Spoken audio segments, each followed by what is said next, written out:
లూకాసు వార్త 13వ అధ్యాయము 10 నుంచి 17 వరకు ఉన్న వాక్య భాగం. 10వ వచనం. విశ్రాంతి దినమున ఆయన యొక్క సమాజ మందిరములో బోధించుచున్నప్పుడు 18 ఏండ్ల నుండి బలహీనపరచు దయ్యము పట్టిన యొక్క స్త్రీ అచ్చట నుండెను. ఆమె నడుము వంగిపోయి ఎంత మాత్రమును చక్కగా నిలువబడలేకుండెను.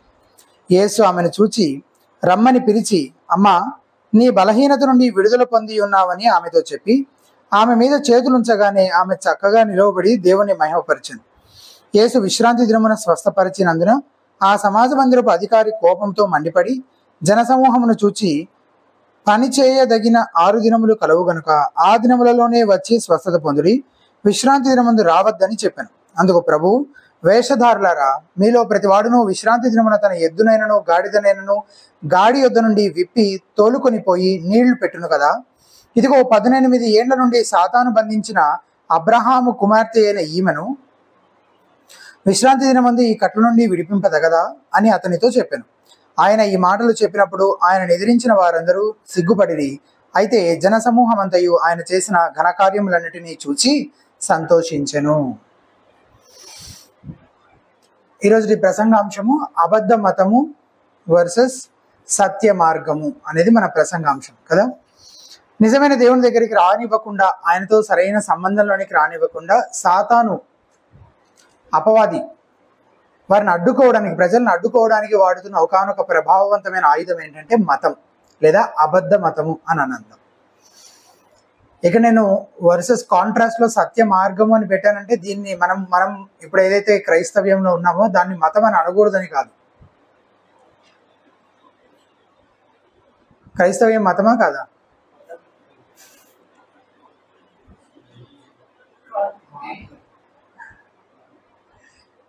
It depends on how you define it. దాని నిర్వచనం ఏంటని నువ్వు చెప్పే దాని మీద ఆధారపడి ఉంటుంది. మొత్తం ప్రపంచవ్యాప్తంగా దాన్ని మతంగానే పరిగణించారు కదా, ముందున్న భక్తులంతా మతంగానే పరిగణించారు కదా. ఎందుకు? వాళ్ళ డెఫినేషన్ ప్రకారము దేవునికి మనిషికి మధ్య నుండే ఆ సంబంధాన్ని గురించి మాట్లాడే ఏ మార్గాన్నైనా వారు మతము అని అన్నారు. ఆ డెఫినేషన్ తోటి అయితే ఇబ్బంది లేదు. కానీ రీసెంట్గా నేను ఒక పుస్తకంలో చదివాను, మతము అని అంటే మనిషి యొక్క మతి నుంచి పుట్టినది అని. ఆ డెఫినేషన్ ప్రకారం అయితే క్రైస్తవ్యం మతం కాదు, ఎందుకంటే అది మనిషి ఆలోచనల నుంచి పుట్టింది కాదు కదా. So it depends on the definition, ఎట్లా నువ్వు దాన్ని నిర్వచిస్తున్నావు అనే దాని మీద ఆధారపడి ఉంటుంది. క్రైస్తవ్యంని మతం అనడంలో ఇబ్బంది ఏం లేదు. సో అబద్ధ మతము వర్సెస్ నిజమైన మతము లేదా సత్య మార్గము, ఈ రెండింటికి మధ్య కాంట్రాస్ట్ చూపిస్తా ఉన్నాడు అనమాట లూకా ఈ సంఘటనని ఇక్కడ నమోదు చేయడం ద్వారా. సాతాను ఈ అబద్ధ మతాన్ని వాడుకుంటూ ఉన్నాడు అనమాట. మన ప్రభు ఈ భూమి మీద ఉన్నప్పుడు ఆయన ఎక్కువగా పోరాడింది, తిరుగుబాటు చేసింది విగ్రహారాధికుల పైన కాదు.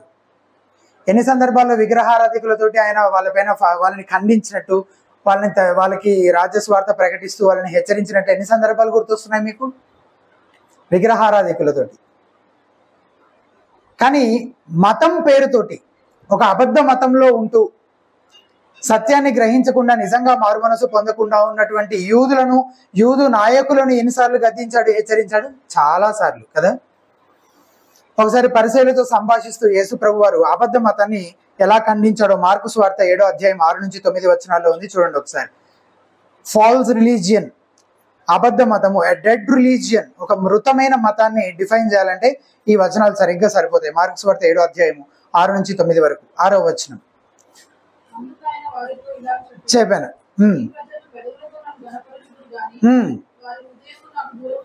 ఎస్, సో ఫస్ట్ ఏంటి? పెదవులతో గణపరుస్తారు కానీ హృదయం ఎట్లుందంట? దూరంగా ఉందంట. నెక్స్ట్ 7వ వచనం,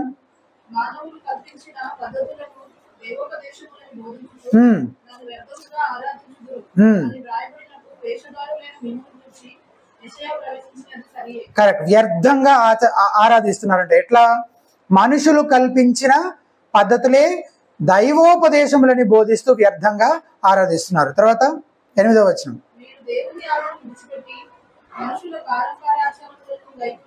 కరెక్ట్, మనుషులు కల్పించిన పద్ధతులు అని పైన అన్నదాన్ని మనుషుల పారంపర్యాచారములు అని వేరొక పదం వాడి చెప్తున్నారు. మొత్తానికి ఆ క్రమంలో ఏం చేస్తున్నారంట? దేవుని ఆజ్ఞలను పక్కన పెట్టేస్తున్నారు. దేవుని ఆజ్ఞలను పక్కన పెట్టేసి మనుషులు కల్పించిన ఆచారాలు చేసుకోవటంలోనే ఎక్కువ శ్రద్ధ, పైకి చేసే భక్తి పైననే బయటికి కనపరిచే ఆ షో ఏదైతే చేస్తున్నారో దానిపైనే ఫోకస్ అంతా ఉంది, కానీ నిజంగా అంతరంగంలో హృదయములో దేవునితోని వారికి ఎటువంటి సంబంధము లేదు.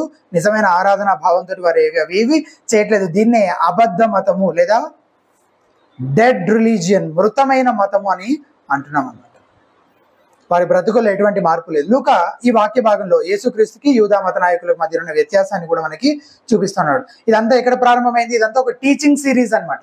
ఒకదాని తర్వాత ఒకటి టీచింగ్ ప్యాసేజెస్ మనం చూస్తూ ఉన్నాం. ఇది ఎక్కడ ప్రారంభమైందంటే 9వ అధ్యాయం 51వ వచనంలో ప్రారంభమైంది. యెరూషలేం వైపు ఆయన సముఖుడై వెళ్ళడానికి నిశ్చయించుకున్నాడు కదా, అక్కడ ప్రారంభమైంది. ఇక యెరూషలేం వెళ్ళేదాకా దారి పొడుగుతో దారిలో అంతా ఏం చేస్తున్నాడు?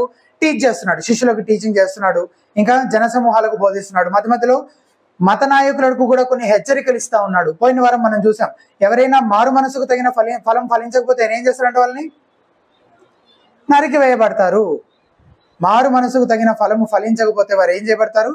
నరికి వేయబడతారని హెచ్చరించబడినట్లు మనం చూసాం. సో అదే సందర్భంలో ఈసారి కూడా మళ్ళీ ఈ ప్యాసేజ్ లో కూడా మత నాయకులను ఉద్దేశించి ఒక హెచ్చరిక ఇచ్చినట్టు మనం చివరిలో చూస్తాం. అయితే ఈ ప్యాసేజ్ లో ఉన్నటువంటి సెట్టింగ్ ఏంటో 10 నుంచి 13 వరకు ఉన్న వచన భాగం ఇంకొకసారి చదివి జాగ్రత్తగా అర్థం చేసుకుందాం.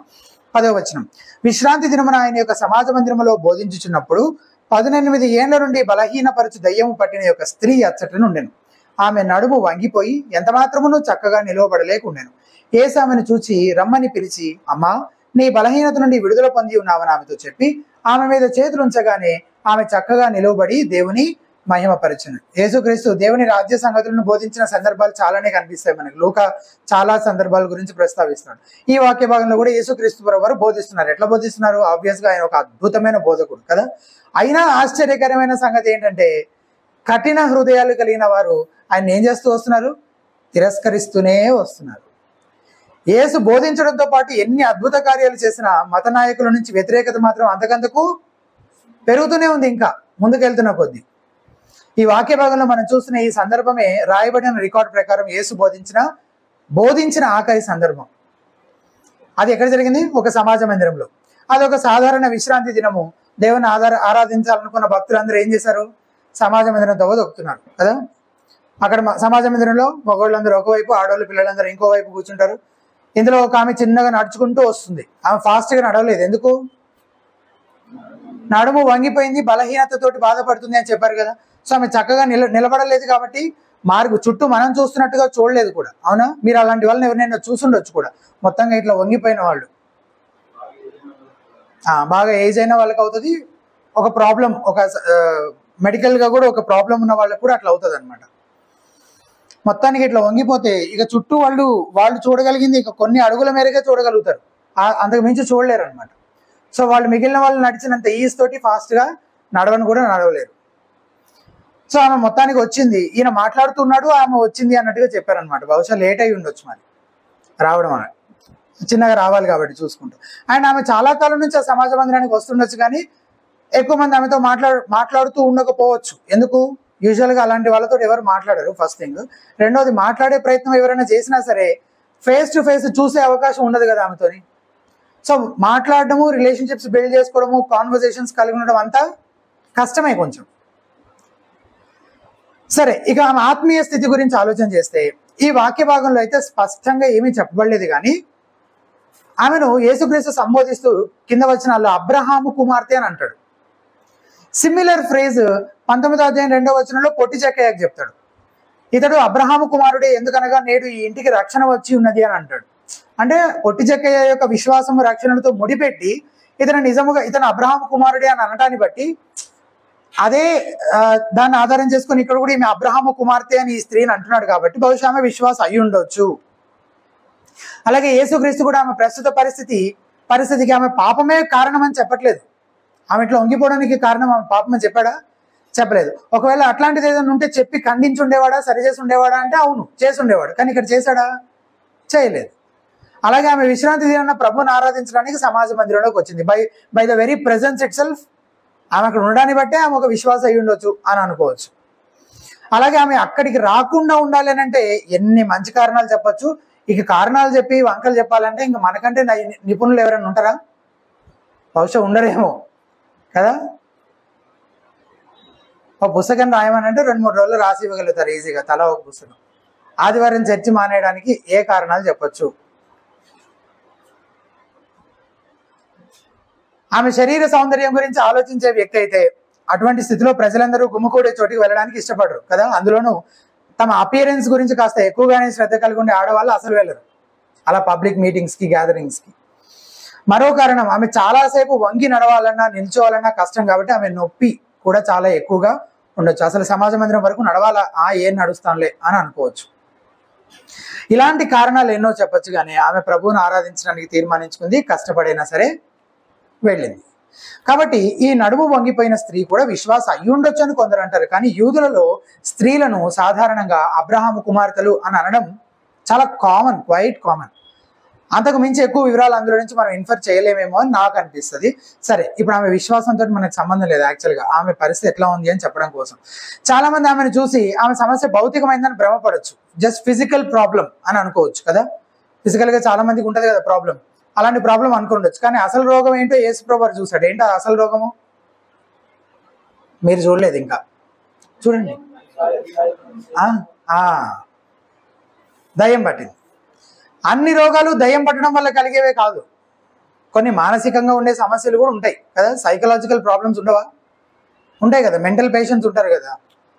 సో ఎప్పుడు ఎవరు అట్లా ప్రవర్తించినా వాళ్ళకి దయ్యం పట్టిందని అనడం కూడా చాలాసార్లు వింటుంటాను నేను. అట్లా అనొద్దు, ఓకే. హాస్పిటల్కి తీసుకెళ్ళి ట్రీట్మెంట్ ఇప్పించి ట్రీట్ చేయగలిగే ప్రాబ్లమ్స్ ఉంటాయి, అలాగే దయ్యం పట్టిన కేసెస్ కూడా ఉంటాయి. జాగ్రత్తగా వివేచించాలి. అన్ని కేసెస్లో దయ్యం పట్టింది అని అనొద్దు, అన్ని కేసెస్ మెంటల్ పేషెంట్స్ ఉన్నారని కూడా అనొద్దు. అదే విశ్వాసులకు దయ్యం పట్టే అవకాశం ఉందా? లేదు. కానీ విశ్వాసాన్ని చాలా రకాలుగా దురాత్మలు ఇబ్బంది పెట్టొచ్చు అనేది కూడా వాస్తవమే. చాలాసార్లు అనారోగ్యం తీసేయడం దేవుని చిత్తం కాదు. జస్ట్ పాసింగ్ బై కొన్ని సంగతులు చెప్తున్నాను అంతే, ఫ్యూ అబ్జర్వేషన్స్. ఎందుకు? అరే ఇక్కడ యేసుప్రభు స్వస్థత పరిచాడు కదా, స్వస్థత వెనకాల స్వస్థత, అద్భుతం వెనకాల అద్భుతం, మొత్తం సువార్తలంతా అవే కనపడుతున్నాయి కదా అని అనుకుంటే అట్లే కనపడతాయి మీకు, ఎందుకంటే మీరు చిన్నప్పటి నుంచి అట్లే విన్నారు కాబట్టి. కానీ అది కాదు ఇక్కడ విషయం. ఇక్కడ విషయం ఏంటంటే ఎన్ని సంవత్సరాల కాలం స్వస్థత పొందింది? 18 సంవత్సరాలు. మరి 18 సంవత్సరాలు దేవుడు ఎందుకు స్వస్థపరచలేదు చెప్పండి?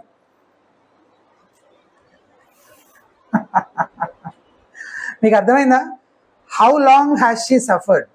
For 18 years. 18 years. ప్రతిసారి స్వస్థపరచడమే దేవుని ఉద్దేశం అయ్యుండకపోవచ్చు. దేవుడు తన సమయంలో తన చిత్త ప్రకారం తన ఇష్టం చొప్పున దేవుడు స్వస్థపరుస్తాడు. అసలు స్వస్థతే ఇవ్వకూడదు అనుకుంటే కూడా ఇవ్వకుండా కూడా ఉండొచ్చు ఆయన, అది ఆయన ఇష్టం. స్వస్థపరచాల్సిందే అన్న నిబద్ధత ఏమైనా ఉందా? ఆయన ఎవరైనా బంధించగలరా? డిమాండ్ చేయగలరా? కాబట్టి యేసుక్రీస్తుని నమ్ముకున్న వెంటనే దయ్యాలు వదిలిపోతాయి, వ్యాధులు నయమవుతాయని ఎవరైనా చెప్తుంటే వారు అబద్ధం చెప్తున్నారు, మిమ్మల్ని మోసం చేయడానికి చూస్తున్నారు. నమ్మొద్దు అట్లాంటి వాళ్ళ మాట, అట్లాంటి వాళ్ళకి దూరంగా ఉన్నారు. యేసుక్రీస్తుని నమ్ముకుంటే దయ్యాలు వెళ్ళిపోతాయా? స్వస్థతలు జరుగుతాయి. మరి జరుగుతున్నాయి కదా అని అంటే కొన్ని కేసెస్లో జరుగుతున్నాయేమో, మరి జరగని వాటి సంగతి ఏంటి? ఆ కేసెస్లో యేసుప్రభు ఫెయిల్ అయిపోయాడా? ఇప్పుడు ఒక 2 వ్యక్తులు వచ్చారు, యేసుప్రభు నమ్ముకుంటే దయ్యం పట్టిద్దని ఎవరో చెప్పారని వచ్చారు. ఒక వ్యక్తి కేసులో స్వస్థత జరిగింది, ఇంకో వ్యక్తి కేసులో జరగలేదు. ఇద్దరు దయ్యం పట్టినాలి కదా. అసలు దయ్యం పెట్టిన వ్యక్తిని యేసుప్రభు నమ్ముకోను విశ్వాసం ఉంచారంటే దయ్యం పట్టిన అప్పుడు ఎవరు విశ్వాసం ఉంచాలి? కంట్రోల్ అంతా ఎవరి చేతిలో ఉంది? ఎవరి చేతిలో ఉంది? దయ్యం చేతిలో ఉంది. దయ్యం చేతిలో నియంత్రించబడుతున్నారు. అంటే నువ్వు ఎవరికి చెప్తున్నావు ఇప్పుడు విశ్వాసం ఉంచమని? అంటే ఆ వ్యక్తి ఎట్లా విశ్వాసం ఉంచగలుగుతాడు? అసలు బైబిల్లో చాలా కేసెస్ అవతల వ్యక్తి యొక్క విశ్వాసంతో నిమిత్తం లేకుండా కూడా స్వస్థతలు చేశారు అపోస్తలులు కానీ యేసుప్రభు వారు కానీ. సో అక్కడ విశ్వాసంతో సంబంధం లేదు. మరి ఏంటిది? దేంతో సంబంధం? దేవుని మనసుతోని దేవుని ఇష్టంతోనే సంబంధం. ఆయనకి ఏం చేయాలంటే చేస్తాడు. సో ఒక వ్యక్తి స్వస్థత పరచబడ్డాడు, ఇంకో వ్యక్తి స్వస్థత పొందలేదు. అంటే ఒక వ్యక్తి కేసులో సమర్థవంతంగా ఆయన చేయగలిగాడు, ఇంకొక వ్యక్తి కేసులో అతను ఓడిపోయాడు అన్న యేసుప్రభు వారు? కాదు. ఖచ్చితంగా ప్రతి ఒక్కరికి స్వస్థత జరిగి తీరుతుంది ఆయనను నమ్ముకుంటే అనే వాగ్దానం ఏమైనా ఉందా బైబిల్లో? మరి బైబిల్ వాగ్దానం చెయ్యని వాటిని చాలా మంది ఎందుకు అబద్ధంగా వాగ్దానం చేస్తున్నారు? అవి అబద్ధ వాగ్దానాలు కాదా? అనేకుల్ని మోసం చేయడం వాస్తవం కాదా? ఏ వ్యాధైనా ఏ సమస్య అయినా దేవుడు తన సమయంలోనే దానిని తీసేస్తాడు. దానిని ఇంకా స్వస్థపరచకుండా దానితో కలిసి మనం జీవించేలా దేవుడు అనుమతిస్తున్నాడంటే దేవుడు మనకేమో నేర్పించాలనుకుంటున్నాడు. దాన్ని నేర్చుకునే ప్రయత్నము చేయాలి. మీ ఇంట్లో కానీ మీ బంధువులకు కానీ ఎవరికైనా దయ్యం పట్టిన, అనారోగ్యం పాలైన తొందరపడి బైబిల్ వాగ్దానం చెయ్యని వాటిని మీరు వాగ్దానం చేయకుండా జాగ్రత్త పడండి. మనం ప్రార్థన చేద్దాం. ప్రభు చిత్తం అయితే దేవుడు ఏం చేస్తాడు? స్వస్థ. ప్రభు చిత్తం అయితే, కాకపోతే చేయకపోవచ్చు కూడా. సో చేస్తాడు అని నువ్వు చెప్పావనుకో, అప్పుడు నువ్వు బైబిల్ వాగ్దానం చేయని వాటినే చేసేస్తున్నావు. సో అట్లా తొందరపడొద్దు. ప్రభు చిత్తం అయితే అనే మాట మనం ఖచ్చితంగా చెప్పాలి. ఎందుకంటే అది దేవుని చిత్తమో కాదో మనకి తెలియదు. నువ్వు వెళ్ళి చెప్పొచ్చావు, తీరా స్వస్థత జరగలేదు. ఇప్పుడు ఎవరు దోషి? నువ్వా దేవుడా? దేవుడిని దోషిగా అవతల వాళ్ళు చూస్తారు. యాక్చువల్ దోషి ఎవరు? నువ్వే. ఎందుకు? వాగ్దానం చెయ్యని వాటిని నువ్వేం చేస్తున్నావు? దేవుడి పేరట వెళ్ళి వాగ్దానం చేసి వస్తున్నావు. అలాగే యేసుక్రీస్తు చేసిన స్వస్థతను గమనించారా? తక్షణమే ఉన్న పొలంగా స్వస్థపరిచాడు. యేసు ఆమెను చూశాడు, మాట్లాడాడు, ఆమెపై చేతులు ఉంచాడు, అంతే, వెంటనే స్వస్థపరచబడింది. 18 సంవత్సరాల తర్వాత ఆమె మొదటిసారి నిటారుగా నిలబడింది. ఇలా యేసు ఈ రోజుల్లో మనం చూస్తున్న ఫెయిత్ హీలర్స్ కి భిన్నంగా ఎటువంటి సమస్యనైనా కేవలం మాట చేత్తో తాకి తక్షణమే బహిరంగంగా అందరూ చూస్తుండగానే సంపూర్ణంగా స్వస్థపరిచాడు. నేడు మాకు స్వస్థ వరం ఉందని చెప్పేవాళ్ళు ఇలాంటి స్వస్థతలు చేయగలరా అంటే లేదు. ఎందుకంటే పరిశుద్ధాత్మ అసలు ఎవరికి అటువంటి వరాలను ఈ రోజున అనుగ్రహించట్లేదు. కానీ ఖచ్చితంగా యేసు ప్రభువును నమ్ముకుంటే శారీరక స్వస్థత వస్తుంది అనేది మాత్రం అబద్ధం. అలాంటి వాగ్దానం ఏది బైబిల్లో ఎక్కడ మనము చూడము. అయితే ఖచ్చితంగా జరిగేది ఒకటి ఉంది, అది ఆత్మీయ స్వస్థత.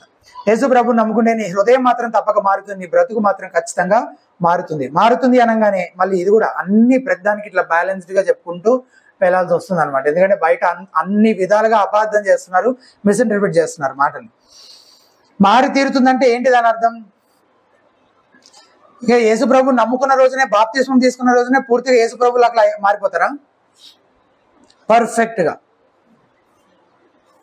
చాలా మంది గురించి అడుగుతూ ఉంటారు కదా, నిలదీస్తుంటారు. చర్చికి పోయే వాళ్ళు, దేవుణ్ణి నమ్ముకున్న వాళ్ళే అలా ఉన్నారేంటి, ఇలా ఉన్నారేంటి, ఏం నేర్పిస్తారు, అసలు ఏం బోధిస్తారు, అసమాన బైబిల్ అంటారు అని నన్ను కూడా చాలా మంది నిలదీస్తూ ఉంటారు అన్నమాట.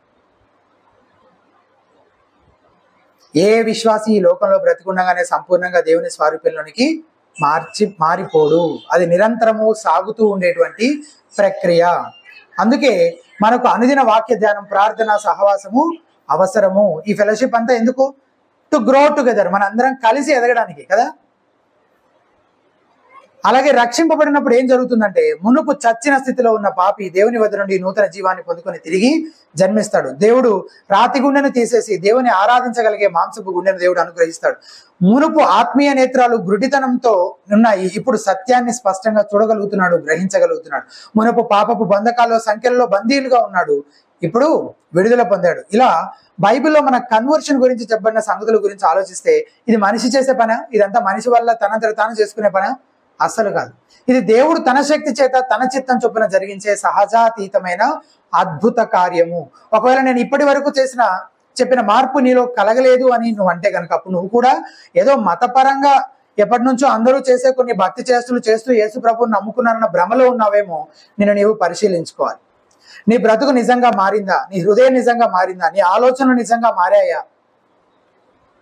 దాని గురించి నీ చుట్టూ ఉన్న వాళ్ళు సాక్ష్యం ఇవ్వగలుగుతున్నారా? యేసు ప్రభువుని నమ్ముకుంటే శారీరక స్వస్థత వస్తుంది, నో గ్యారంటీ. కానీ ఆత్మీయ స్వస్థత వస్తుంది, పక్కా 100% ఇటర్నిటీ వరకు guarantee. John Wesley Methodist movement ని ప్రారంభించిన వ్యక్తి.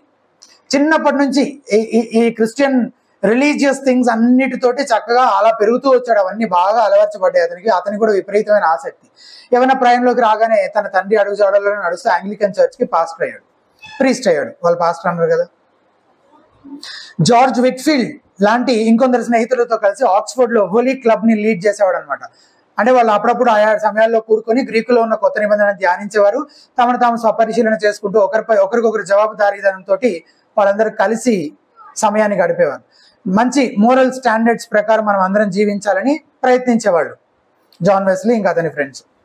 జార్జియాకి మిషనరీగా వెళ్ళాడు అనమాట కొంతకాలానికి. కానీ తిరిగి అక్కడి నుంచి ఇంగ్లాండ్ కి తిరిగి వచ్చేటప్పుడు మాత్రం ఏడుస్తూ వచ్చాడు. ఏమనంటే, నేను అమెరికాలో ఉన్న వారిని కన్వర్ట్ చేయడానికి వెళ్ళాను, కానీ నన్నెవరు కన్వర్ట్ చేస్తారని ఏడుస్తూ వచ్చాడంట. ఆల్రెడీ ప్రీస్ట్ అయ్యాడు, ఆ హోలీ క్లబ్ని లీడ్ చేస్తున్నాడు, గ్రీక్ న్యూ టెస్ట్మెంట్ని స్టడీ చేయడము, వాటన్నిటి చేత ప్రేరేపించబడి మిషనరీగా కూడా వెళ్ళడము, వేరే ప్రాంతంలో ఉన్న వాళ్ళని దేవుని కోసం సంపాదించడము, ఇంత జరిగిందంట. కానీ ఇంతకీ ఏం జరగలేదంట? ఇంతకీ అతనే కన్వర్ట్ అవ్వలేదంట. ఎప్పుడు రియలైజ్ అయ్యాడు ఇది? తిరుగు ప్రయాణంలో ఆ ఓడలో వస్తూ ఉన్నప్పుడు మొరేవియన్స్ అనే గుంపు వారిని కలిశాడు అనమాట. ఆ ఓడలో వారు యథార్థంగా ప్రభువుని నమ్ముకున్నవారు. సముద్రంలో ఒక పెద్ద తుఫాన్ వస్తే ఒక రోజున వాళ్ళంతా కలిసి స్తుతిస్తూ ప్రభుని స్తుతిస్తూ పాటలు పాడుతున్నారంట. వెస్లీ మాత్రం ప్రాణ భయంతో వణికిపోతూ ఉన్నాడు. అక్కడ మొదలైంది, వాళ్ళతోటి ఇంటరాక్ట్ అవ్వడంతో ప్రారంభమైంది అనమాట. వెస్లీ తిరిగి వచ్చిన తర్వాత కూడా మొరేవియన్స్ నిర్వహించే కొన్ని మీటింగ్స్కి వెళ్ళాడు.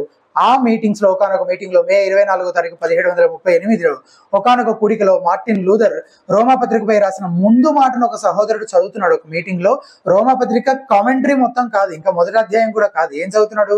ముందు మాట, ప్రీఫేస్ చదువుతున్నాడు అన్న. ఆ ప్రీఫేస్ లో ఉన్న మాటల చేతనే కదిలించబడి ప్రభావితం చేయబడి అప్పుడు నిజంగా మారు మనసు పొంది కన్వర్ట్ అయ్యాడు. అంటే అప్పటి వరకు తాను ఒక అబద్ధ మతంలో ఉన్నానని అతను ఏం చేశాడు? గుర్తించాడు. ఇవన్నీ ఏంటి?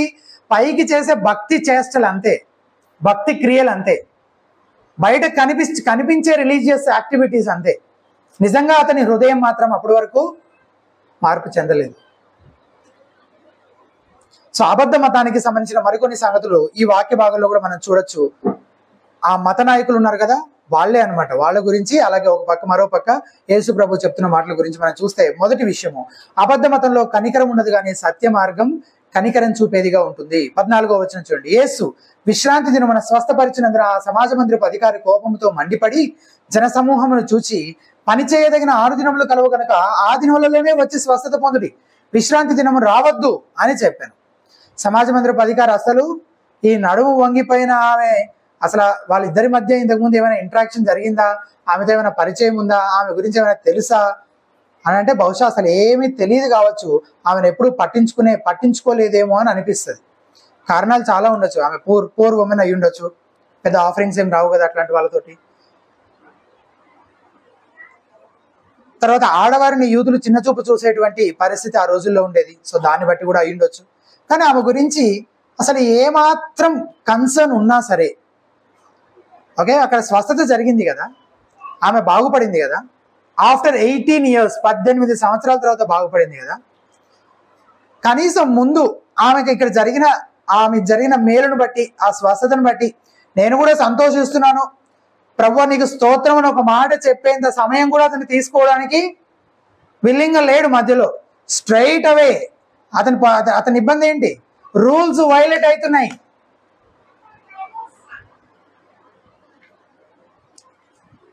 అక్కడ జరగాల్సిన లిటర్జీ ఆర్డర్ ఉంటుంది కదా, అది డిస్టర్బ్ అయిపోతుంది. ఇప్పుడు రూలర్ ఆఫ్ ద సినగాగ్ అంటే ఆ సమాజ మందిరపు అధికారి కదా, మొత్తం అంతా ఏం జరగాలి ఆ ప్రోగ్రామ్ అంతా స్కెడ్యూల్ చేసి ప్రాపర్గా నడిపించేటువంటి వ్యక్తి అనమాట.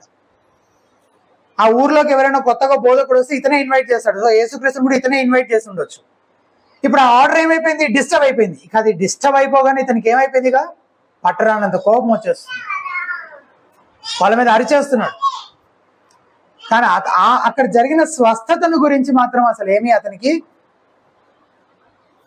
ఏమీ కదిలించలేకపోతుంది. అతని గురించిన ఆలోచన కానీ, అసలు ఆమె బాగుపడింది అన్న ఆ హ్యాపీనెస్ కానీ అతనిలో ఏమాత్రం లేదు. ఎందుకంటే అసలు కన్సర్నే లేదు కాబట్టి. మరోవైపు యేసు ఎంతో కనికరం కలిగిన వాడిగా కనబడుతున్నాడు. మరి ముఖ్యంగా సమాజంలో నిర్లక్ష్యం చేయబడే వారి పట్ల, అణిచివేయబడే వారి పట్ల ఆయన ఇంకా కనికరం ఎక్కువగా కనపరిచినట్టు మనం అనేక సందర్భాల్లో చూస్తాం. మత్తయి 9:36 ఆయన సమూహములను చూచి వారు కాపరి లేని గొర్రెల వలె విసిగి చెదరి ఉన్నందున వారి మీద కనికరపడి, he felt compassion for them. యేసు దినాల్లో స్త్రీలకు అంత ప్రాధాన్యత ఉండేది కాదు, కానీ యేసు ప్రభువారు మాత్రం వాళ్ళ కోసం ప్రత్యేకంగా సమయం కేటాయించినట్టు అనేక సందర్భాల్లో మనం చూస్తాం. ఆధ్యాత్మిక సంగతులు అయితే ఆడవాళ్ళకి ఎందుకులే అవన్నీ అన్నట్టు ఉండేది, కానీ ఆయన మాత్రం పర్టికులర్గా ఆడవాళ్ళకు కూడా ఆత్మీయ సంగతులు బోధించినట్టు మనం చూస్తాం. పిల్లల్ని ఆయన దగ్గరికి రానివ్వకుండా ఒకసారి ఆటంకపరిచుంటే లేదు ఆటంకపరిచుద్దని ఆయన దగ్గరికి తీసుకున్నట్లు మనం చూస్తాం. సమరయ స్త్రీతోటి, అసలు సమరయాలతోటి మాట్లాడడం కానీ, వాళ్ళతో సంభాషించడం కానీ, ఇంటరాక్ట్ అవ్వడం కానీ అవేవి అసలు వాళ్ళకి ఏ యూదులు చేయడు. కానీ ఆయన ఆమెకి అవసరమైన ఆ జీవజలాన్ని ఆమెకు అనుగ్రహించడం కొరకు అక్కడ ఆగి ఆమెతో సమయాన్ని వెచ్చించి ఆమెకి దేవుని రాజ్య సంగతులు బోధించడం చూసిన శిష్యులు ఆశ్చర్యపోయినట్లు మనం చదువుతాం కదా. కొన్నిసార్లు మానవ రీత్యా మనకున్న ఇతర కమిట్మెంట్స్ ని బట్టి పొరుగు వారి అవసరతల్లో ఉన్నప్పుడు మనం సహాయం ఇవ్వలేకపోవచ్చు, సహాయం చేయలేకపోవచ్చు, కానీ కఠిన హృదయులాగా మాత్రం ఉండకూడదు. ఒకవేళ అలాగ ఉన్నారంటే వాళ్ళు అసలు నిజంగా సత్యమైన మార్గంలో లేనట్టే. అదొక అబద్ధ మతం.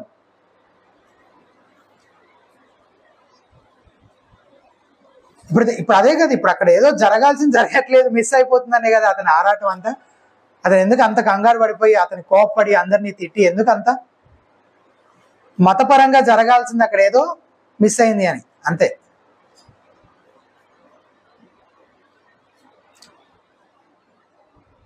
మరి ముఖ్యంగా నేను సత్య మార్గంలోనే ఉన్నానని చెప్పేవారు కనికరం చూపేవారుగా ఉంటారు. నువ్వు కూడా అలా నీ తోటి వారిపై కనికరం చూపడంలో ఎదుగుతున్నావా అనేది మొదటగా ఆలోచించుకోవాల్సింది. రెండవది, అబద్ధ మతంలో కోపం ఉంటుంది, సంతోషం ఉండదు, కానీ సత్య మార్గంలో సంపూర్ణ సంతోషం ఉంటుంది. అబద్ధ మతంలో ఏముంటుంది? కోపం ఉంటుంది అన్నమాట, సంతోషం అసలే ఉండదు. అరే 18 ఏళ్ల తర్వాత ఆమె స్వస్థపరచబడి నిటారుగా నిలబడింది. ముందు సంతోషించి దేవుణ్ణి స్తుతించి ఆ తర్వాత ఆ లెక్చర్ ఇచ్చుకోవచ్చు కదా. నువ్వు ఎటైనా పో, ఏమైనా అయిపో అన్నట్టు కోపంతో మండిపడుతున్నాడు. ఒకసారి నేను ఖమ్మం ప్రాంతంలో ఒక వివాహానికి వెళ్ళాను. మాస్టర్లందరికీ సపరేట్గా భోజనం ఏర్పాటు చేస్తారు కదా, నాకు అసలు ఇష్టం ఉండదు ఆ పద్ధతి. సరే వాళ్ళందరూ బలవంతం మీద మొత్తానికి వెళ్ళి వాళ్ళతో పాటు కూర్చున్నాను. వాళ్ళందరూ మాట్లాడుకునే మాటలన్నీ వింటుంటే నాకు చాలా చిరాగ్గా, ఇబ్బందిగా, అసలు వీళ్ళు విశ్వాసులను పిలవబడటానికే అన్నట్టుగా నాకు అనిపిస్తూ ఉంది. సరే ఇప్పుడు మన పని మనం చేసుకొని వెళ్ళిపోదామనంటే నేను భోజనం చేస్తున్నాను. నాకు నీళ్ళు పెట్టడం మర్చిపోయారు. భోజనం చేస్తుంటే గొంతు తట్టుకొని నీళ్ళ కోసం అడిగాను. ఇంకా అంతే. ఇంకా పాస్టర్ గారు అక్కడ వడ్డించి ఆవిడపైన ఎట్లా విరుచుకు పడుతున్నాడంటే పెద్ద ఘోరమైన నేరం ఏదో ఆమె చేసేసినట్టు అట్లా విరుచుకుపడు. అంత కోప్పడాల్సిన అవసరం ఏముంది దాని గురించి? అంటే అక్కడ జరగాల్సిన మర్యాద, పాస్టర్ అంటే ఇక దేవుడు తర్వాత ఇక దేవుడే, జరగాల్సిన మర్యాదలో అదంతా ఇవన్నీ ఏంటి? మతపరంగా వాళ్ళు సెట్ చేసిన స్టాండర్డ్స్ అనమాట. బైబిల్ ఎక్కడ ఉన్నాయి అవన్నీ? అవి ఎక్కడైనా దేవుని వాక్యంలో నిజంగా ఉన్న సంగతులు ఎటువైనా పర్వాలేదు, కానీ వాళ్ళు పెట్టుకున్న స్టాండర్డ్స్ ని మాత్రం ఎవరైనా ఏమైనా కదిలిస్తే మాత్రము ఉక్కిరి బిక్కిరి అయిపోతుంటారు. అవతల వాళ్ళని ఏ మాట అయినా ఏం చేసైనా అనేస్తుంటారు. అక్కడ ఆ సందర్భం ఏంటి అసలు? ఇట్ ఈస్ ఎ సెలబ్రేషన్ కదా, పెళ్లి జరుగుతుంది అక్కడ. చాలా మంది స్టేజ్ పైన కోపడుతుంటారు, చర్చిలో అందరి ముందే తిడుతుంటారు లేట్ వచ్చావా అని చెప్పి.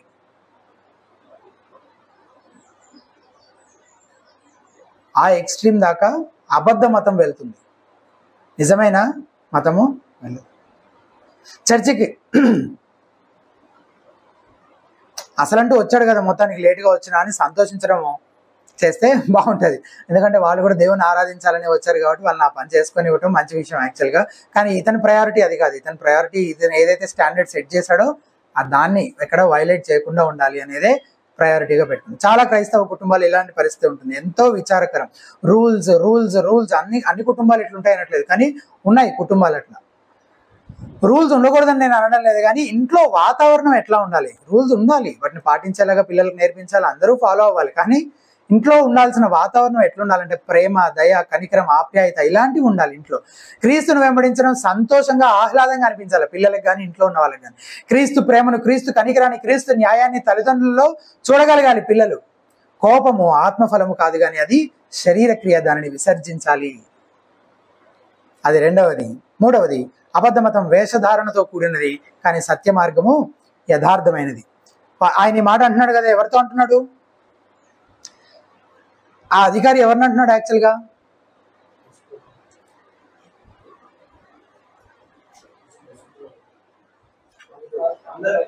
అందరిని అంటున్నాడు కలిపి కదా, అందరినీ అక్కడ ఉన్న వాళ్ళందరినీ అంటున్నాడు. కానీ ప్రాబ్లం ఎక్కడుంది అసలు? పాపం వాళ్ళందరూ ఏం చేశారు? వాళ్ళు చేసిన పొరపాటల్లో ఏమన్నా ఉందనంటే ఆయన అట్లా చేస్తున్నా కానీ దాన్ని అడ్డుకోకుండా సైలెంట్గా ఉండడం ద్వారా దాన్ని ఆమోదించడంపై వాళ్ళు చేసిన పొరపాటు, అంతకుమించి పొరపాటు ఏం లేదు. కానీ అసలు అది ప్రారంభమైంది ఎట్లా? ఆమె ముందుకు వచ్చి నన్ను స్వస్థపరిచని అడిగిందా? అక్కడ ఉన్న వాళ్ళు ఎవరైనా నువ్వు మమ్మల్ని స్వస్థపరిచని అడిగారా? ఆయనే ఆమెను పిలిచి స్వస్థపరిచాడు, అవునా? సో అనాల్సి వస్తే ఎవరిని అనాలి? యేసు ప్రభునే అనాలి. కానీ ఎవరిని అంటున్నారు? ఇదే వేషధారణ అంటే. వాళ్ళకి లోపల ఉన్నది ఎవరిని అనాలని? యేసుప్రభుని. కానీ ఆయన్ని చూస్తూ ధైర్యంగానే అనే ధైర్యం ఉందా? లేదు. కాబట్టి ఎవరి మీద విరుచుకుపడుతున్నాడు?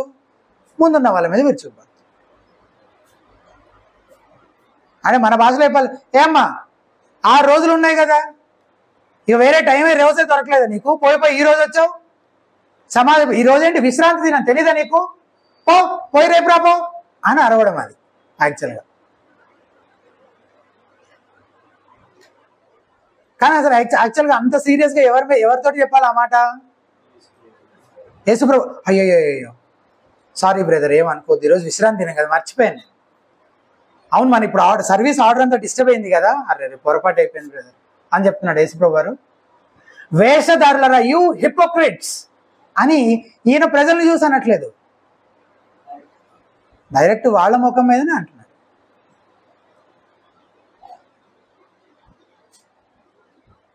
వాళ్ళ ముఖం మీదనే అంటున్నాడు ఆ మాట. వేషధారులారా అని సంబోధిస్తున్నాడు వాళ్ళు. అంటే ఎక్కువ మంది ఉన్నారు కదా, నిలబడి ఒక వ్యక్తిని అనట్లేదు, ఇంకా అతనితో పాటు ఉన్న మిగిలిన నాయకులు కూడా ఉంటారు కదా, వాళ్ళందరూ ఏం చేస్తుండొచ్చు? ఈ అధికారి నిలబడి వాళ్ళందరినీ తిడతా ఉంటే అది ఇంకా గట్టిగా తిట్టాలి, అట్లా గట్టి పెట్టాలి వాళ్ళు, అట్లా చెప్తే కానీ బుద్ధి రాదు వీళ్ళకి అని కారాలు మిరియాలు నూరుతున్న వాళ్ళందరిని ఉద్దేశించి వేషధారులారా అని కలిపి వాళ్ళని సంబోధిస్తున్నాడు. యేసు క్రీస్తును నేరుగా అనే ధైర్యం లేక జనసమూహాన్ని అన్నాడు ఆ అధికారికి. పైగా ప్రజల గురించి పెద్ద ఏదో కన్సర్న్ ఉన్నట్టుగా కవరింగ్. మళ్ళీ ఏంటది? మిగిలిన రోజుల్లో రావచ్చు కదా, మిగిలిన రోజుల్లో రావాలని, మిగిలిన రోజుల్లో స్వస్థపరచాలని యేసుప్రభుకి వాళ్ళు ఎవరికి తెలియదా? తెలుసు. అతనికి కన్సర్న్ కూడా అది కాదు. అతని కన్సర్న్ ఏంటి? రూల్స్ వైలేట్ అవుతున్నాయి, అదే అతని కన్సర్న్. కానీ దాన్ని బ్యాలెన్స్డ్గా చెప్దామని మళ్ళీ ఎక్కడ ఇబ్బంది లేకుండా అట్లా చెప్తున్నాడు అంతే. నిజంగా వాళ్ళ గురించిన కన్సర్న్, అసలు నిజంగా కన్సర్న్ ఉంటే నేనేమని చెప్పాను? అసలు ఫస్ట్ ఏం చేసి ఉండొచ్చు? సంతోషం వ్యక్తం చేసి ప్రభుని స్తుతించి ఉండొచ్చు. కానీ అది చేసిండా? ప్రభు దినం గురించి ఇప్పుడు ఆ సంగతులని నాకు తెలిసి ఈయన కూడా యేసుప్రభు కూడా కొన్నిసార్లు ఏంటంటే కావాలనే చేస్తుంటారు ఇట్లాంటివన్నీ. ఇప్పుడు మిగిలిన 6 రోజులు ఉన్న విషయం వాస్తవం కాదా? వాస్తవమే కదా, మిగిలిన 6 రోజులు ఉన్నాయి కదా స్వస్థపరచడానికి. ఆ రోజు వెళ్తే మళ్ళీ నెక్స్ట్ డే స్వస్థపరచవచ్చు, లేదా ముందు రోజే స్వస్థపరచవచ్చు కదా. పని కట్టుకొని కావాలని ఏదో అప్పుడు దాకా ఆ టైం కోసం వెయిట్ చేస్తున్నట్టు ఆల్రెడీ బోధించుతుండగా అని చదువుతున్నాం. దీన్ని ఇప్పుడు ఆపి మరి రామ్మ రా ముందుకు రా అని ఆమెను పిలిచి ఇదంతా కావాలనే చేస్తున్నట్టుగా అనిపిస్తుంది. ఎందుకనంటే ఇందాక చెప్పారు చూసారా, ఇది ఒక అబద్ధ మతం అని, దాన్ని ఖండించడం కోసమే ఆయన పని కట్టుకొని ఈ పని చేస్తున్నాడు అనమాట. వాళ్ళ హృదయాల్లో నిజంగా ఆరాధన భావం లేదు, కేవలం పెదవులతో మాత్రం దేవుణ్ణి మహిమపరుస్తున్నారు. వాళ్ళ హృదయం దేవునికి దూరంగా ఉంది. మనుషులు కల్పించు పారంపర్యాచారములపైనే శ్రద్ధ పెడుతున్నారు, దానికోసం దేవుని ఆజ్ఞలు కూడా పక్కన పెట్టేస్తున్నారు.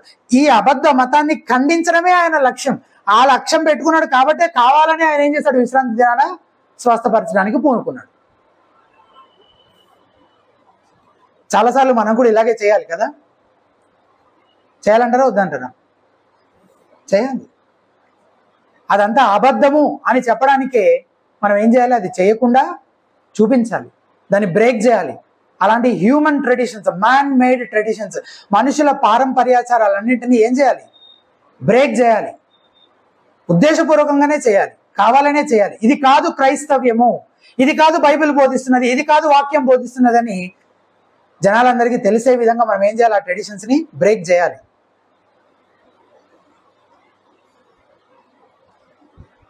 అయితే ప్రభు దినం రోజు ఎవరికి ఇష్టం వచ్చింది వాళ్ళు చేసుకోవచ్చు, ఏదైనా చేయొచ్చు, ఏం చేసినా పర్లేదు అనేలాంటి విషయం కాదు ఇక్కడ మనం తీసుకోవాల్సింది. ఇప్పుడు అదే యేసు ప్రభు వారు ఇదంతా అక్కడ వర్షిప్ ఆర్డర్ బ్రేక్ అయింది కాబట్టి, ఆయన మధ్యలో ఏదో చేశాడు కాబట్టి మనం కూడా వర్షిప్లో ఏది పడితే అది చేయొచ్చు, ఎట్లా పడితే అట్లా చేయొచ్చు, అసలు ప్రభు దినాన్ని మనం పరిశుద్ధంగా ఆచరించాల్సిన అవసరమే లేదు అని అనుకోవద్దు. ఖచ్చితంగా ప్రభు దినం గురించి బైబిల్ చెప్తున్న విషయాలను సరిగ్గా అర్థం చేసుకోవాలి. 7 రోజులు 6 రోజులు పని చేసుకోవచ్చు, 7వ దినము ప్రభు దినము, ఆదివారము ప్రభు దినముగా బైబిల్లో చెప్పబడింది కాబట్టి ఆ దినమంతా ప్రభు దినం కనుక ప్రభుని ఆరాధించడం కొరకు, ఆయన ప్రజలతోటి సహవాసం చేయడం కొరకే మనము కేటాయించాలి. కానీ రూల్స్ అండ్ రెగ్యులేషన్స్ పెట్టుకొని అసలైనవి మిస్ అయిపోకుండా జాగ్రత్త పడాలి. దేవునితో సమయం గడపడము, ఆయన ప్రజలతో కలిసి ఆరాధించడం, ఇవి మేజర్ ప్రయారిటీస్ అవి డిస్టర్బ్ అవ్వకుండా చూసుకోవాలి అంతే. చాలాసార్లు మన ఆర్డర్ మిస్ అయితే కూడా అరే ఇది ఇలా జరిగింది ఏంటి, అది అలా జరిగింది, చాలా టెన్షన్ పడిపోతుంటారు, కంగారు పడిపోతుంటారు. చెప్తున్నాడు నేను మస్తు చర్చిలో తిరిగాను, అన్ని చర్చిల్లో వేరే వేరే ఆర్డర్ ఉంది, ఇక్కడ ఇంకొక ఆర్డర్ ఉంది. అదంత టెన్షన్ పడాల్సిన విషయమా? మనమే కావాలని వెసులుబాటును బట్టి కొన్నిసార్లు ముందుకి వెనక్కి కూడా జరుపుకుంటూ ఉంటాం, అవునా? నథింగ్ టు వరీ అన్లెస్ జరగాల్సింది జరుగుతున్నంత వరకు, అవునా? సత్యమే ప్రకటించబడుతున్నంత వరకు, నిజంగా మనం అందరం కలిసి ప్రభువుని ఆరాధించగలుగుతున్నంత వరకు సర్వీస్ ఆర్డర్ అటు ఇటు ముందుకి వెనక్కి వెళ్ళినా పెద్ద కంగారు పడిపోవాల్సిన అవసరం కూడా ఏమీ లేదు. కానీ జరగాల్సింది జరుగుతుందా అనేది ప్రాముఖ్యం. ఈ వేషధారణకు భిన్నంగా యేసు ఎప్పుడు సత్యవంతుడిగా యథార్థంగానే ఉన్నాడు కదా. ప్రజలు వేషధారులు అయితే వారిని ముఖంపైనే ఖండించేవాడు, అంతేగాని వెనక్కి వెళ్ళి అందరికీ ప్రచారం చేసేవాడు కాదనమాట. ప్రచారం కూడా మనం తెలివిగా చేస్తాం. ఎట్లా? మొత్తం చెప్పాల్సిందంతా తిరిగి పంచి పెడుతుంటాం, చివరిలో ప్రార్థన చేద్దాం బ్రదర్ అని ఒకటి యాడ్ చేస్తే నిజంగా నీ కంచ నుండి చెప్పినావని అవతల వాళ్ళకి ఇంప్రెషన్ అనమాట. అంత పిచ్చోళ్ళు ఎవరు లేరు కదా, ఈజీగా దొరికిపోతాను. అదొక దుర్బుద్ధి, దాన్ని మానుకోవాలన్నమాట. నిజంగా ఏదైనా ఉంటే ఎట్లా కన్ఫ్రంట్ చేయాలి? ముఖం పైననే కన్ఫ్రంట్ చేయడం నేర్చుకోవాలి. ఇక్కడ యేసుప్రభువు అలాగే చేస్తున్నారు, మనం కూడా అలాగే చేసేవారంగా ఉండాలి. కానీ ప్రేమతో సమయాన్ని సందర్భాన్ని చూసుకుంటూ, ఉద్దేశం అవతల వాళ్ళు మారాలని, అవమానించబడాలని, నొచ్చుకోవాలని, కఠినం పరుచుకొని మన నుంచి సంబంధం తెంచుకొని విడిపోవాలని కాదు మన ఉద్దేశం, అవునా? కాబట్టి ఎప్పుడు ఎవరితో ఎక్కడ ఎలా వ్యవహరించాలనే దానికి కూడా తెలివి వివేచన అవసరము. దేవుడిని అడగాలి, యేసుప్రభు వారికి లాగా మనం ఎలాగా తెలివిగా నడుచుకోవాలో మనకు సహాయం చేయమని, జ్ఞానం ఇవ్వమని దేవుణ్ణి వేడుకోవాలి. 4వది, అబద్ధ మతం తప్పుడు ప్రాధాన్యతలను కలిగి ఉంటుంది, కానీ సత్య మార్గం సరైన ప్రాధాన్యతలను కలిగి ఉంటుంది. రిలేషన్షిప్స్ కంటే రూల్స్కి ఎక్కువ ప్రాధాన్యత ఇస్తుంటారు అనమాట. ఏవి ఎక్కువ ప్రాముఖ్యమైన రిలేషన్షిప్సా రూల్సా? రిలేషన్షిప్స్ ప్రాముఖ్యం కదా. రూల్స్ మనం పెట్టుకున్నవి అయితే అవి బ్రేక్ అయినా ఏం పర్వాలేదు, మనం పెట్టుకున్నవి అయితే. వాక్యం పెట్టినవి బ్రేక్ అయితే అప్పుడు మనం నిజంగా స్పందించాలి, నిజంగా అప్పుడు చెల్లించాలి. 15వ వచనం, అందుకు ప్రభు వేషధారులారా మీలో ప్రతివాడును విశ్రాంతి దినమున తన ఎద్దునైనను గాడిదనైనను గాడి యొద్ద నుండి విప్పి తోలికొని పోయి నీళ్లు పెట్టును కదా. ఇదిగో 18 ఏళ్ల నుండి సాతాను బంధించిన అబ్రహాము కుమార్తె అయిన ఈమెను విశ్రాంతి దినమందు ఈ కట్ల నుండి విడిపింపదగదా అని అతనితో చెప్పాను. ఎంత చక్కటి ఇలస్ట్రేషన్ కదా, ఇమేజ్. వాటిని ఏం చేస్తున్నారు వాళ్ళు? విప్పి తీసుకొని పోయి నీళ్లు పెడుతున్నారు. ఇప్పుడు ఈమె కూడా ఎవరి బంధకాల్లో ఎవరి దగ్గర బందీగా ఉంది? సాతాను దగ్గర. మరి ఆమెను నేను విడిపించుకొని వస్తుంటే మీరు చేసే పని కంటే ఎక్కువ పని ఏమైనా నేను చేస్తున్నానా? చేయట్లేదు. ఎక్కువ పని ఏం చేయట్లేదు నేను, అంతకంటే ఎక్కువ పని ఏం చేయట్లేదు. ఏం చేశాను నేను? ఒక మాట చెప్పాను, జస్ట్ ఇట్లా ముట్టుకున్నాను, అంతే కదా.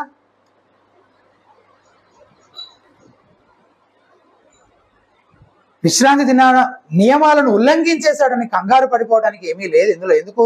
అసలు విశ్రాంతి దినం స్వస్థపరచదని ఎక్కడుంది? అసలు ఎక్కడ లేదు. అవన్నీ నువ్వు పెట్టుకున్న రూల్సే, నువ్వు పెట్టుకున్న రూల్స్ రెగ్యులేషన్స్ అవన్నీ. కుక్కల్ని పెంచుకోవడం కూడా నేను ఎంకరేజ్ చేయను, కానీ ఉదాహరణకు చెప్తున్నా. ఎందుకు ఎంకరేజ్ చేయనో కారణం కూడా చెప్తాను. ఎందుకంటే ఈ 4వ పాయింట్లో నేను చెప్తున్న విధంగానే ఆ ప్రయారిటీస్ చాలాసార్లు మిస్ అయిపోవడానికి అది కూడా ఒక కారణం. ఆ పెంపుడు జంతువుల పైకి ఎక్కువ మనసు వెళ్ళిపోతుంటుంది అనమాట, మనుషుల కంటే కూడా వాటిని ఎక్కువ ప్రేమిస్తుంటారు. అది సమస్య. అట్లా చేయకుండా కూడా మేము చేసుకోగలుగుతామని అంటే మంచిదే, కానీ అది అంత శోధించబడేంత దాకా ఎందుకు కొని తెచ్చుకోవడం అని అంటాను నేను. కాదు, మేము చేసుకుంటామంటే నేనేం కాదనలే, కానీ మిమ్మల్ని చర్చ్ మెంబర్షిప్ క్యాన్సిల్ చేయడం దాని గురించి. అదే విషయం ఏంటంటే, ఒకసారి నేను ఒకళ్ళ ఇంటికి వెళ్తే వాళ్ళ ఆ కుక్క నా మీదకి వస్తుంది అనమాట. దాని పళ్ళు చూపించుకుంటూ నా మీద అరుస్తూ ఉంది. వాళ్ళు పాపం దాన్ని పట్టుకొని లాగాలని వాళ్ళు ప్రయత్నం చేస్తున్నారు, కానీ అది వినట్లేదు. మొత్తానికి విడిపించుకొని నా దగ్గరకు వచ్చేసింది. ఆబ్వియస్గా నేను తప్పించుకోవడానికి ఏదో ఒకటి చేయాలి కదా. చేతితో ఏమన్నా అంటే మళ్ళీ అది చేయి పట్టుకుంటుందేమో కాలుతో తన్నాను. ఇక అంతే. ఇక వాళ్ళు ఎంత ఫీల్ అయ్యారంటే, అది నన్ను కరుసున్నా కానీ నా గురించి అంత ఫీల్ అయ్యి ఉండేవాళ్ళు కాదు, అంత ఫీల్ అయ్యారనమాట దాని గురించి.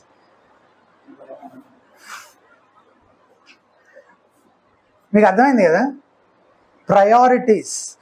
ఒక భక్తుడు అంటాడు, dead religion always has mixed up priorities అని. ఒక మృతమైన మతంలో ఎప్పుడూ కూడా ప్రాధాన్యం కానివన్నీ పైకి వచ్చేసి ప్రాధాన్యమైనవిగా కనబడి బోధించబడుతూ ఉంటాయి. అసలైన వాటన్నిటిని ఏం చేస్తుంటారు? కిందకి నెట్టేస్తూ అవంత ప్రాధాన్యమైనవి కావు అన్నట్టుగా మిక్సప్ చేసేస్తుంటారు ప్రయారిటీస్ని. మనుషులు రూల్స్ పాటిస్తే చాలు, ఆ అబద్ధ మతం ఏం చేస్తుంది? వాళ్ళని ఆకాశానికి ఎత్తేస్తుంది, మహిమపరుస్తుంది.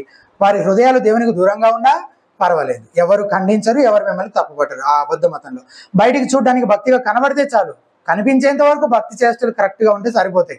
ఆ క్రమంలో సంబంధాలు పాడైపోయినా పర్వాలేదు. సంఘంలో పాపాన్ని కూడా ఉపేక్షిస్తారు, సంఘం యొక్క సంఖ్యను బట్టి మాత్రం అతిశయిస్తుంటారు. కానీ సత్య మార్గంలోని వారు దేవుని ఎడల, తోటి వారి ఎడల ప్రేమను కలిగి ఉండడానికి, అందులో ఎదగడానికి ప్రయత్నిస్తారు. వారి ప్రాధాన్యతలు వాక్యానుసారమైనవై ఉంటాయి. 5వది, అబద్ధ మతం మనిషిని మహిమపరుస్తుంది, సత్య మార్గం సత్యమైన దేవుణ్ణి మహిమపరుస్తుంది. గలతీ పత్రిక 6వ అధ్యాయం 13వ వచనం చూడండి ఒకసారి. ఈ పోయిన వారమే మనం ధ్యానించాం కదా, గలతీలకు రాసిన పత్రిక 6వ అధ్యాయము 13వ వచనం.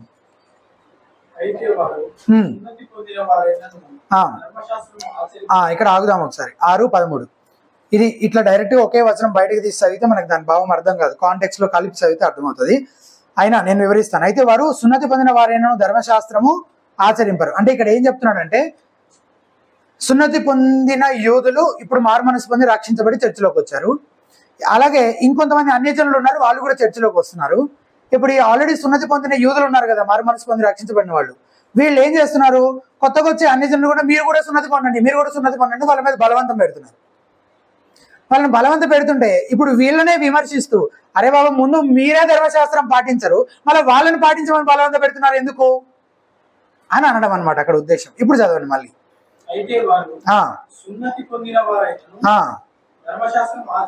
వాళ్ళే ఆచరించట్లేదు.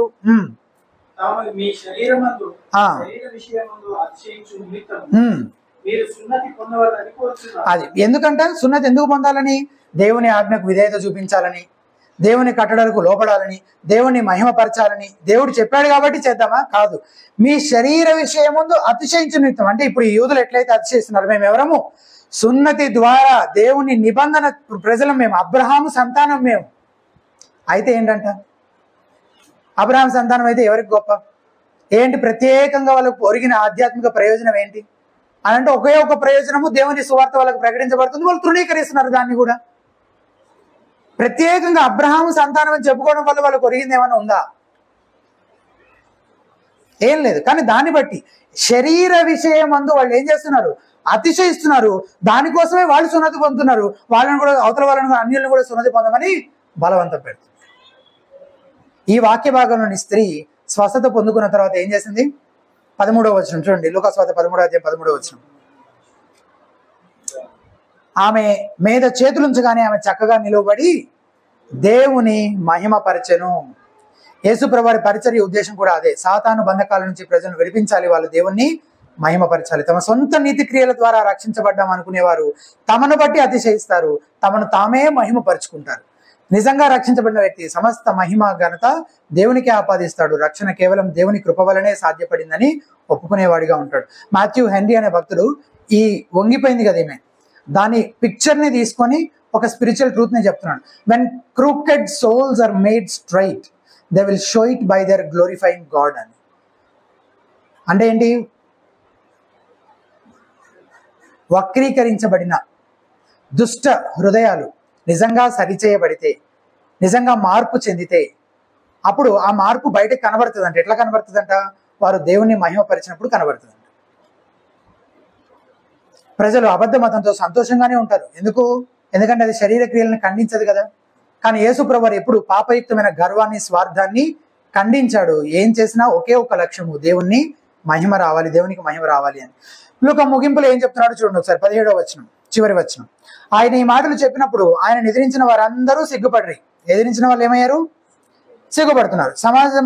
జనసమూహం అంతయు ఆయన చేసిన ఘనకార్యములను చూసి సంతోషిస్తూ ఉన్నారన్నమాట. దేవుడు ఈ అద్భుతాన్ని ఎందుకు రాయించాడంటే, మనం అందరం ఇలా ఒక ఆదివారం వచ్చి దాన్ని విని చక్కగా అయ్యో ఎంత బాగుంది అని దాన్ని అభినందించి అప్రిషియేట్ చేసి వెళ్ళిపోవడానికి మాత్రమే కాదు, మనల్ని మనము విమర్శించుకోవడానికి. నేను ఏ పక్షంగా ఉన్నాను, నేను ఎటువంటి మార్గంలో ఉన్నాను, లేదా నేను ఎటువంటి మతంలో ఉన్నాను, నేను అబద్ధ మతంలో ఉన్నానా, లేదా నిజమైన సత్యమైన మార్గంలో నేను ఉన్నానా? అబద్ధ మతంలో కనికరం ఉండదు, కానీ సత్య మార్గంలో ఏముంటుంది? కనికరం ఉంటుంది. మరి నీవు కనికరంలో ఎదుగుతున్నావా? అబద్ధ మతంలో సంతోషం ఉండదు, కోపమే ఉంటుంది, కానీ సత్య మార్గంలో ఏముంటుంది?